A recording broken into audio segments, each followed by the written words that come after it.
Just view this video to know the reason why Hushpuppi was arrested. All you need to know about Dubai's case against Hushpuppi. 1. Dubai launched a special operation code named Operation Fox Hunt 2 to solve Hushpuppi's case. 2. It took Dubai police less than 4 months to crack the case. In the end, 12 gang members of Hushpuppi were also arrested. Among them was Xolani Gwala, Arca Woodbury. 3. Dubai police describe Hushpuppi as an international online scammer known as Ramon Olaranwarabas, but who goes by Hushpuppi on social media platforms. Quote, Hushpuppi was actually born Ramoni Igbalode. 4.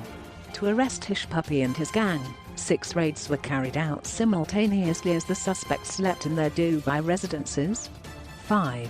After months of painstaking investigation and hours of monitoring the gang's social media accounts, a team of highly trained Dubai police officers was able to confirm the gang's whereabouts and fraudulent activities.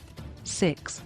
Hushpuppi was arrested on multiple fraud charges for crimes committed in different parts of the world.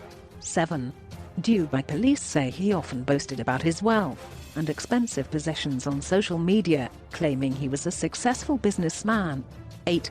Dubai police tracked Hushpuppi's every move and took note of all his social media activities. 9.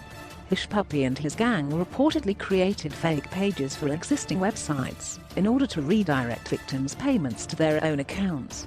10. Hushpuppi and his gang hacked corporate emails and sent fake messages to clients in order to redirect financial transfers and people's bank details to their own accounts.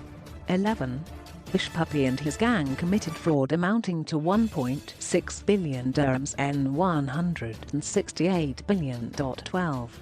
Police seized items worth more than 150 million dirhams from the gang after taking possession of 21 personal computers, 47 smartphones, 15 flash drives, and 5 hard disks. 13. 926. 400 victims were allegedly scammed by Hushpuppi and his gang. 14. 13 luxury cars worth 25 million dirhams were bought by Hushpuppi and his gang with the money stolen from people who have been scammed, according to the police. Yeah.